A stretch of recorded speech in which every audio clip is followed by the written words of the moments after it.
My sister took credit for my success, so I let her tell the whole story. For years, my sister Olivia told everyone that my success was because of her. Whenever relatives asked how I had built my career, she would smile and say, "I taught her everything she knows." At first I ignored it. She was my older sister, and I didn't want to create unnecessary conflict. But eventually, her stories became impossible to tolerate.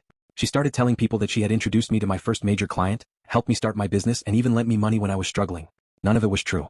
I had started my business from a tiny apartment with a borrowed laptop and money I had saved from working 2 jobs. Olivia had never given me a cent. But I stayed quiet.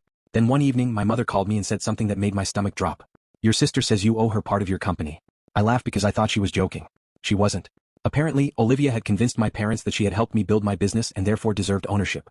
My father called me the next morning. "You should give your sister something," he said. "She is family." I asked him what exactly she had contributed. He couldn't answer.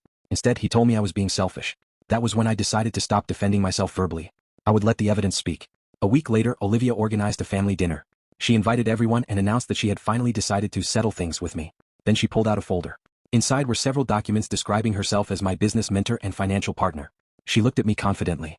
"I don't want to embarrass you," she said. "I just want what I'm entitled to." My parents nodded. I looked around the table. Nobody seemed interested in hearing my side. So I smiled. "Okay," I said. Olivia looked surprised. "Okay. Yes. Tell them everything."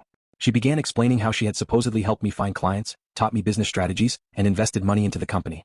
I didn't interrupt her once. When she finished, I reached into my bag and placed my own folder on the table. Now it's my turn. Inside were bank statements from the year I started my company. Every deposit, every expense, every client contract, every email, every invoice. And then I pulled out the most important document. It was the original company registration showing that I had founded the business alone. There was no partner, no investor, no mentor, no Olivia. My father stared at the papers. My mother looked at my sister. Olivia suddenly became nervous. Then I placed one final document on the table. It was a message Olivia had sent me 5 years earlier.